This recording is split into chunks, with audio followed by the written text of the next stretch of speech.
A Ecofonte possui design baseado na velha fonte Vera Sans. Porém, ela tem um diferencial: pequenos buraquinhos circulares congruentes e em todo o seu corpo, presentes em cada símbolo. Esses furos proporcionam um gasto de tinta menor na hora da impressão. Suponha que a palavra eco esteja escrita nessa fonte com um tamanho de 192 e que seja composta por letras formadas por quadrados de lados x com furos circulares de raio igual a x sobre 3. Essa informação dos lados e dos raios é irrelevante para a gente resolver esse problema. Ele colocou isso aqui, mas para a gente perder tempo e se confundir na hora de resolver.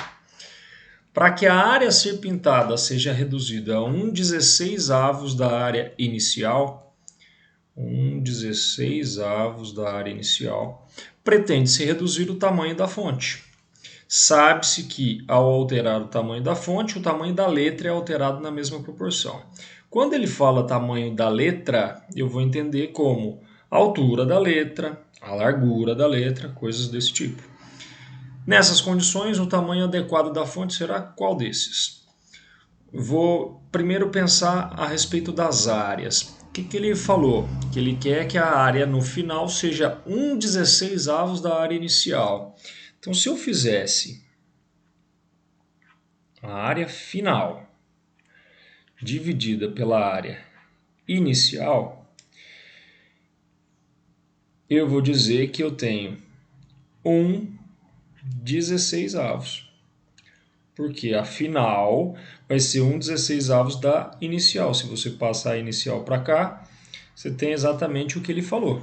Área final, 1/16 da inicial. Só que aqui eu estou fazendo uma comparação de áreas, uma razão entre áreas, de duas letras semelhantes ou duas figuras semelhantes. Quando eu olho, por exemplo, para essa palavra e para essa, se elas estão na mesma fonte e eu só mudei o tamanho da fonte, a figura que essa palavra representa é semelhante à figura dessa palavra. Por quê? Porque todas as dimensões foram ampliadas ou reduzidas, depende de qual eu estou olhando. Dessa para cá eu ampliei, ou daqui para lá eu reduzi. Todas as dimensões foram ampliadas ou reduzidas na mesma proporção. Portanto, de novo, a gente está falando em semelhança entre figuras. E quando a gente fala de semelhança, existe um padrão, que é, se eu pegar o lado de uma figura 1 e fizer a razão com o lado da figura 2, semelhante às duas, primeira e segunda, eu obtenho um fator de proporcionalidade K. Esse fator é um fator de proporcionalidade linear, porque está envolvido com medidas lineares, com distâncias. Em contrapartida, se eu faço a área de uma figura 1 pela área de uma figura 2, eu vou ter que essa razão será igual a K ao quadrado, porque áreas são medidas bidimensionais, tem duas dimensões. Exatamente o que a gente tem aqui. Portanto, essa razão entre as áreas terá que ser o valor do K ao quadrado. A razão entre as áreas é dada por K quadrado. Se você extraísse a raiz quadrada desses dois membros da equação, você tem que o K é raiz quadrada de 1/16 dá 1/4. Isso diz o que para mim?